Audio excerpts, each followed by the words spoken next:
Justice विपुल मनुभाई पंचोली को supreme court में जज बनाने के कॉलेजियम की सिफारिश को लेकर अब सवाल सिर्फ सुप्रीम कोर्ट के वरिष्ठ महिला जज बीवी नागरत्ना तक सीमित नहीं है, बल्कि अब इस पर देश के पूर्व जज और जाने माने वकीलों ने भी गंभीर आपत्ति जताई है। सुप्रीम कोर्ट के कॉलेजियम पर अब ये आरोप लग रहे हैं कि वो ऐसे लोगों को चुन रहा है जो न सिर्फ भविष्य में भारत के मुख्य न्यायाधीश बन सकते हैं, बल्कि जिनकी विचारधारा साफ तौर पर एक खास राजनीतिक सोच खासकर हिंदुत्व से जुड़ी हुई है।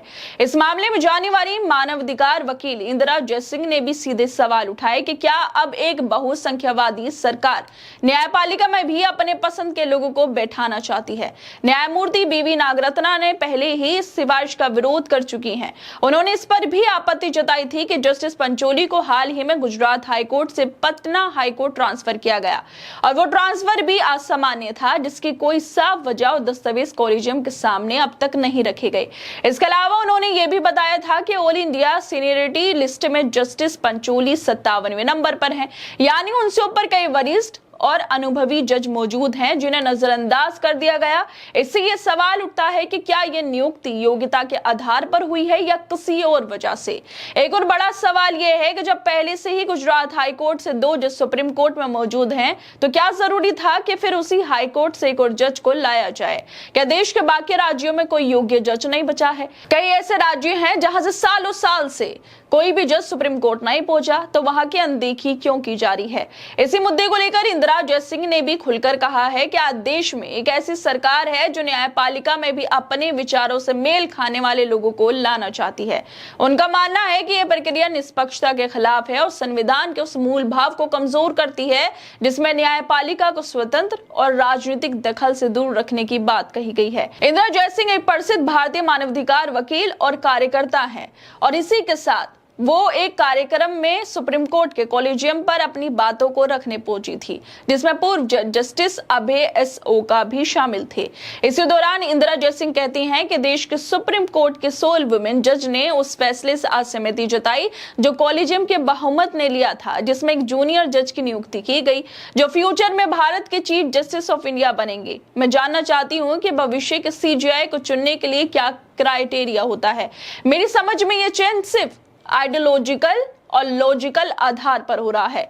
एक मेजोरिटियन हिंदुत्व गवर्नमेंट अपनी पसंद के लोगों को न्यायपालिका में लाना चाहती है। ऐसे में सवाल उठता है कि हमारे जजों ने इसके खिलाफ क्या किया है। इस पूरे विवाद से अब एक बड़ा सवाल उठता है कि क्या देश की न्यायपालिका अब सच में स्वतंत्र है या फिर वो धीरे धीरे हिंदुत्व विचार रखने वालों की दिशा में धकेली जा रही है। क्या जो लोग सुप्रीम कोर्ट में लाए जा रहे हैं उन्हें सिर्फ इसलिए चुना जा रहा है ताकि वो आगे चलकर मुख्य न्यायाधीश बन सकें और एक खास सोच को बढ़ावा दे सकें। जिस तरह से कुछ हालिया नियुक्तियों में ऐसे जजों को प्राथमिकता दी जा रही है जिनका संबंध सीधे सीधे खास राज्य या विचारधारा से जुड़ा नजर आता है, उससे आशंका और गहरी हो जाती है कि क्या कोर्ट का उपयोग अब किसी राजनीतिक सोच को स्थापित करने के लिए किया जा रहा है। कॉलेजियम में जस्टिस बीवी नागरत्ना की असहमति के बावजूद सुप्रीम कोर्ट के कॉलेजियम में जस्टिस बीवी नागरत्ना की असहमति के बावजूद सुप्रीम कोर्ट में पटना हाईकोर्ट के मुख्य न्यायाधीश जस्टिस विपुल पंचोली को प्रमोशन दिए जाने पर पूर्व जज जस्टिस अभय एस ओका ने भी अहम बात रखी है। उन्होंने कहा है कि इस मामले में जस्टिस नागरत्ना की असहमति के कारणों को पब्लिक किया जाना चाहिए क्योंकि जनता को ये कारण जानने का अधिकार है। और अब इंदिरा जयसिंह भी सीधे तौर पर एक मानसिकता वाले लोगों को सुप्रीम कोर्ट में जबरदस्ती प्रमोशन देने पर सवाल उठाती हैं और उसी को लेकर आम आदमी पार्टी के सांसद भी लिखते हैं। संजय सिंह लिखते हैं कि सुप्रीम कोर्ट को बीजेपी का दफ्तर मत बनाओ मोदी जी। जब कोई जज ऑल इंडिया सीनियरिटी लिस्ट में 57वें नंबर पर हो, फिर भी उसे बाकी सबको नजरअंदाज कर सुप्रीम कोर्ट में लाया जा रहा हो और वह भविष्य में भारत का मुख्य न्यायाधीश भी बन सकता हो, तो ये सिर्फ कोइंसिडेंस नहीं हो सकता। सवाल यह है कि क्या ये सब किसी योजनाबद्ध तरीके से किया जा रहा है ताकि भविष्य में सुप्रीम कोर्ट के कमान उन लोगों के हाथ में हो जो एक खास वैचारिक लाइन पर चलते हैं।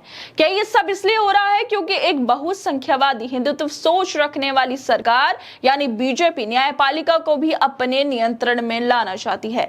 हमारे मौजूदा न्यायाधीशों ने इसके खिलाफ क्या किया है अभी तक? ये मुद्दा अब सिर्फ कानून या संविधान का नहीं है, बल्कि लोकतंत्र और न्याय व्यवस्था के भविष्य का सवाल बन चुका है कि अगर एक ही सोच वाले लोग, राजनीति जो है, राजनीतिक पार्टियां जो है, उनसे प्रेरित होकर जो लोग अगर सुप्रीम कोर्ट में आएंगे तो आप सोच सकते हैं कि न्याय कैसा होगा और कैसे लोगों को इंसाफ मिल पाएगा। खैर दोस्तों, आप लोगों को क्या लगता है? जिस तरह से गुजरात से आने वाले एक विचारधारा से प्रभावित जज को सुप्रीम कोर्ट में कॉलेजियम सिस्टम ने उनको प्रमोशन दे दिया है, जिसका लगातार विरोध हो रहा है, लेकिन उसके बावजूद भी प्रमोशन की बात की जा रही है। उसको लेकर हमें अपनी राय जरूर दें। बाकी तमाम खबरों को देखने के लिए जुड़े रहिए हमारे साथ।